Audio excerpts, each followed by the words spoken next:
Hello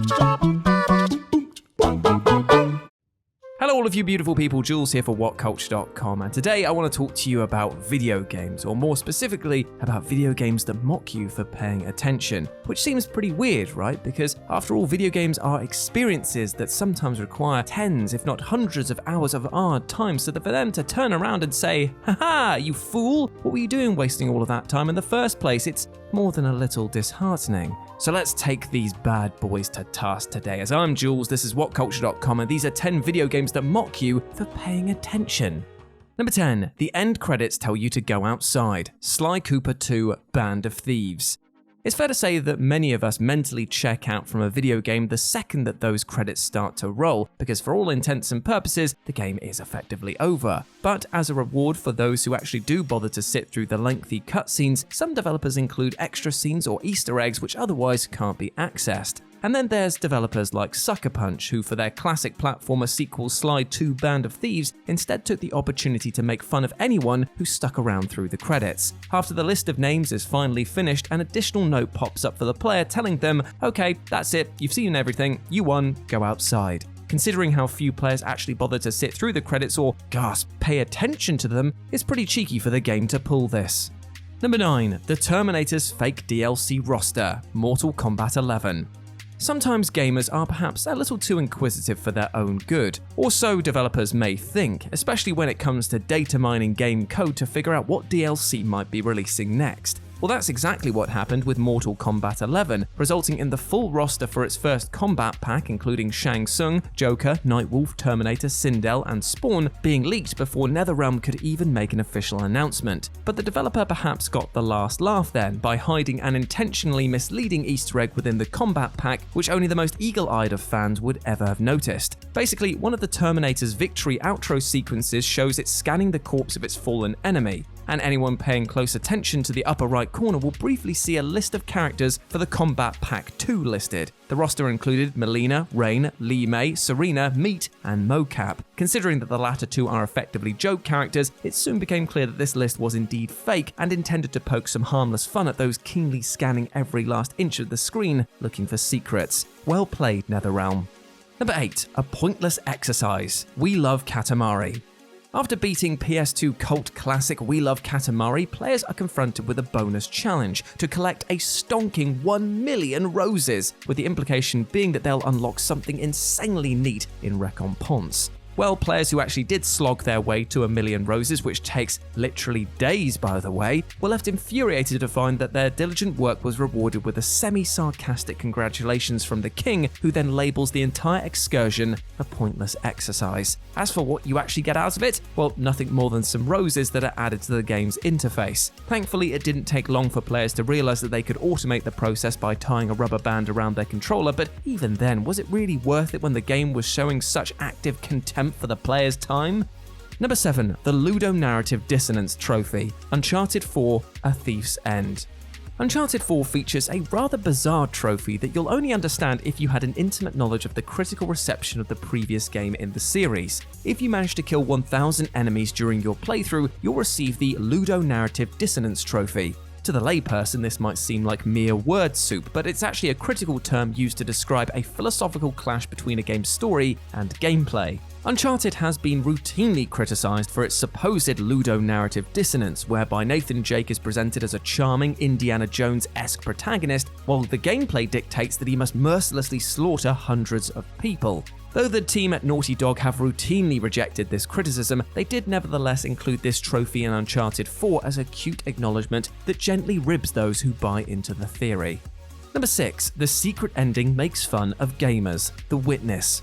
Though nobody could blame you for reaching the standard ending of The Witness and immediately move on to a less taxing game, those craving a more fulfilling climax could forge ahead to discover the secret ending. Players who continue to explore the world may eventually stumble across a concealed area of the map, and after making your way through a winding passage, you'll be greeted with another of the game's endings. Despite how attentive that you'll need to be to unlock this without using a guide, the game ultimately delivers a hilariously surreal slap in the face, because the ending amounts to 8 minutes of first-person live-action video where the player appears to unplug from a VR headset, yet continues to interact with the real world in awkwardly game-y fashion.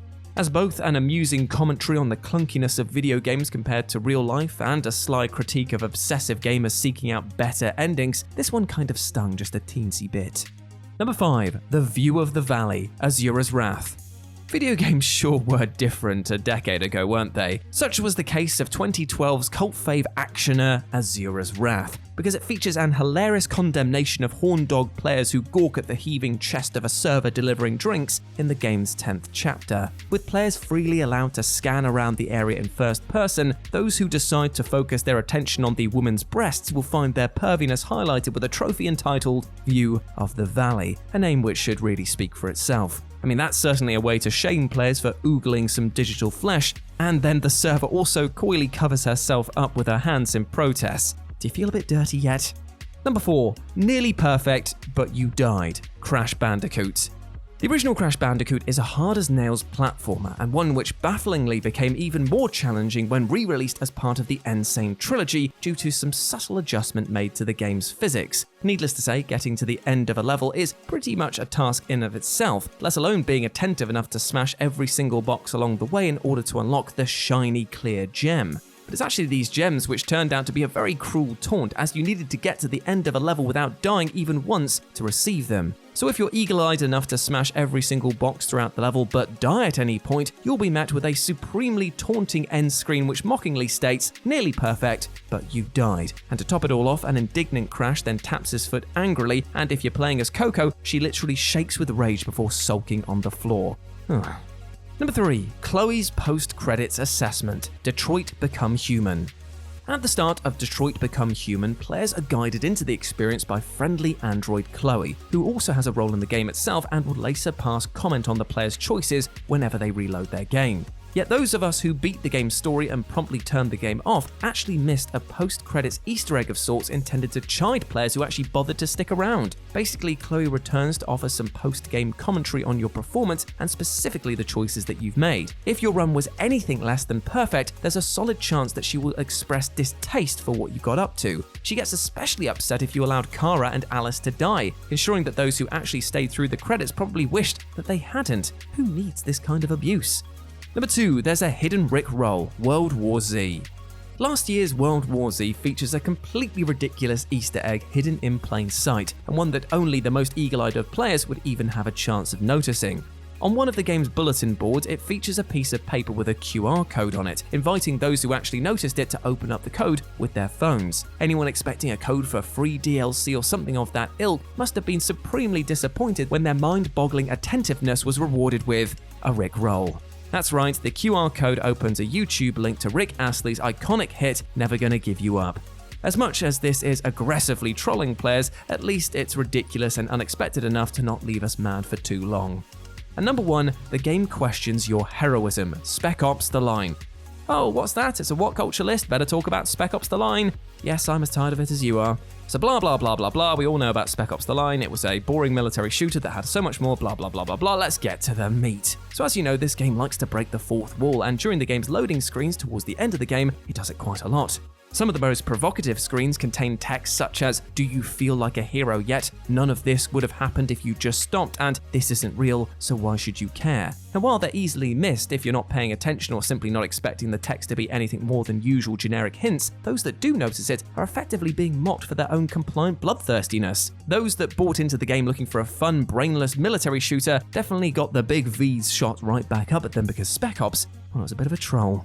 And yes, we still love it. And there we go, those were 10 video game moments that mock you for paying attention. I hope that you enjoyed that, my friends, and please let me know what you thought about it down in the comments section below, as well as any other suggestions that you would have had for your own version of this list. If you want to chat to me further, you can do so over on Twitter at RetroJ0, or you can swing by Live and Let's Dice. It's my personal gaming channel where I stream every single Wednesday and Sunday. But you know what, my friends, before I go, I'm going to say one thing, and I'm going to reward you for paying attention to the end of this video because I'm going to give you a bit of positivity. We could all use that in our day-to-day, and I hope that you are doing well. I hope that you are treating yourself fairly, both mentally and physically, because you deserve love. You do. You're a big ledge. Don't let anyone or anything else tell you otherwise. But if you're struggling with these tenets, then please do not worry, you're not alone in this. You're never alone. With friends, family, professionals in the support industry, these people care about you and want you to do well. You have the support networks at your fingertips. to help you live a healthier and happier life. It might be a difficult road ahead, but if you pay close attention, if you stick that course, if you treat yourself with love